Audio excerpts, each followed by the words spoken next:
many people dream big dreams, but they never take any action. If you don't believe in yourself, you've already lost the battle. Not believing in yourself is a losing battle because either you won't try at all or you will convince yourself that you can't do it.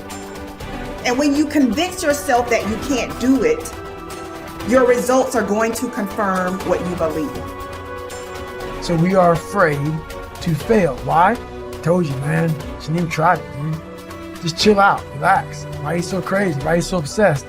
So all that stuff drives the quitting mind, I call it. The mind wants to quit. The mind is tired. The mind thinks it's very deserving. So the biggest problem in this world is other people, not yourself. It's other people in your head. They are puppet mastering you pretty much on your life. I dare you to give up everything that is keeping you from your dream, to say no to all the negative influences. I dare you to pick up a book instead of a drink. I dare you to work harder than you think you did yesterday. I dare you to prove them wrong. I dare you to prove yourself right. You must be yourself if you want to experience your true purpose in life. If you're different, be different. Be different and do it with pride. If someone doesn't like it, if many people don't like it, who cares? Your life would feel better and richer if you had a goal, you chase that goal, you accomplish some things, and you would get this boost of confidence, you'd get this boost of self-esteem, like whatever it is that you're into doing. The time has come for you to understand that you cannot depend on the opinions of others. You cannot just trust in the opinions of others. You cannot allow other people to validate you, because you are just who you are. Nobody is going to be like you. You are the author of your autobiography. You write the story of your life. No one can write your financial story. No one can write your spiritual story. No one can write your emotional story but you. The pen has always been in your hand. The pen has always been in your hand. I say write a story that's going to be damn good to read. But don't let yourself be vulnerable to weakness. Don't let weakness consume you. Don't let hopelessness consume you. Be about your business. Understand that you got to keep living and living strong. When nobody's looking, when nobody's watching, when nobody understands the measure of passion that you carry, can you keep going? Don't stop! You're right there! Find something. Find a thing that you genuinely enjoy, because getting good at things you genuinely enjoy is extremely beneficial for young people, because it lets you know that, like, everybody thinks they're a loser. Every young person thinks they're a loser. At least a young person in the situation I was at. Like, I didn't know I wasn't a loser until I started winning, until I started doing martial arts.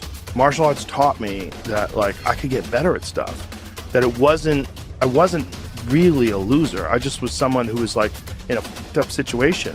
But you could channel all that energy that you have as a young person into something and get better at it. And then all of a sudden people admired me. I was like, this is crazy. So I went from being someone who was incredibly insecure and basically a failure to someone who was really successful at this one thing that was very dangerous, that other people were scared of. And that gave me immense confidence and also a real understanding of the direct correlation between hard work and success. And kind of understanding that you're not a loser. Right. That there is a diamond in the rough. Yeah, and also an understanding that you can't listen to people. Because even my parents didn't want me to do martial arts. They didn't want me to fight. They didn't want me to do stand-up. There's like, you have to understand, like, who you are.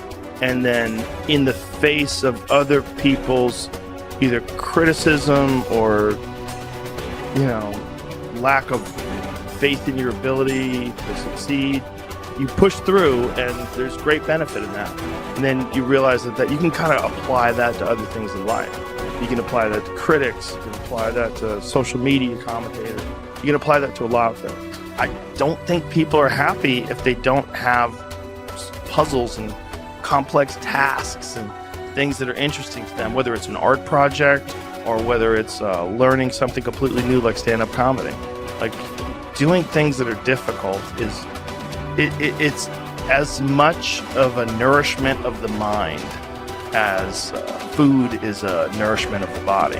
I think you need things that are puzzling to you, where you have to find your own human potential in the difficulty of the task and work your way through things. At least for me. For me, I mean, I can only speak for me because I'm the only life that I've ever lived that I'm aware of. And in my life, that has been 100% constant. I am a very happy person, and I have never had a moment where I'm not doing difficult. Yeah, ever. What I realized is, for me to become the man I wanted to become, I saw myself as the weakest person God ever created. But I never blamed God for anything he did to me. So I wanted to change that to be the hardest man ever created. Am I that? I don't know, but you had to have a goal.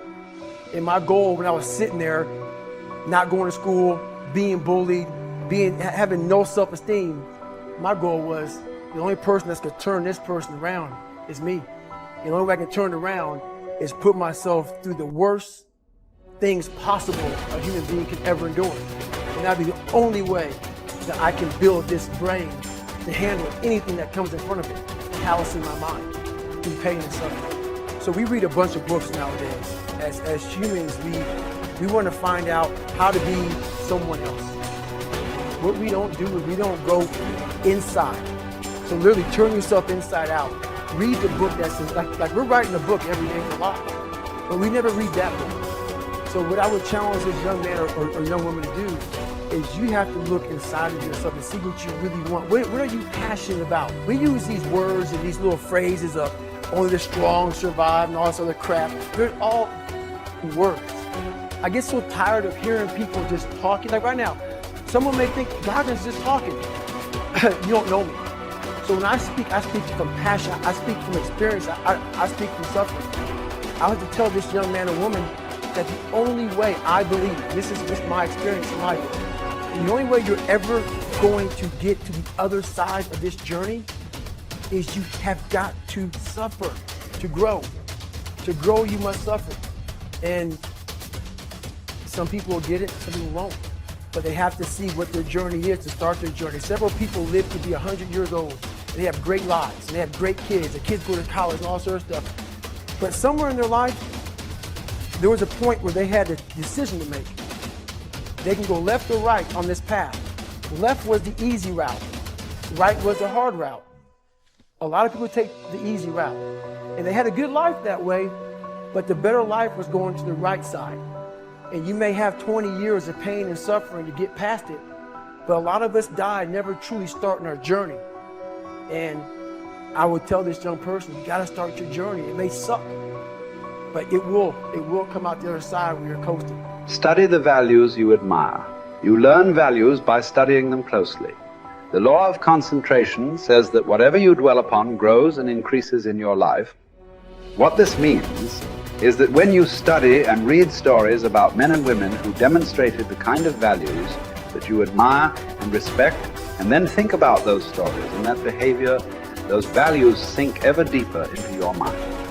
Once these values are programmed into your subconscious, they create a propensity within you to behave consistently with those values when the situation requires them. For example, in military training, soldiers are continually told stories of courage, obedience, discipline, and the importance of supporting their fellow soldiers. The more they hear these stories, discuss them, and think about them, the more likely they are to behave consistently with these values when they're under the pressure of actual combat. The core virtue of character is truth. Whenever you tell the truth, however inconvenient it may be at the time, you feel better about yourself and you earn the respect of the people around you. One of the highest accolades you can pay another person is to say that he or she always tells the truth. Emulate the people you most admire. Much of your character is determined by the people you most admire. both living and dead. Who are they?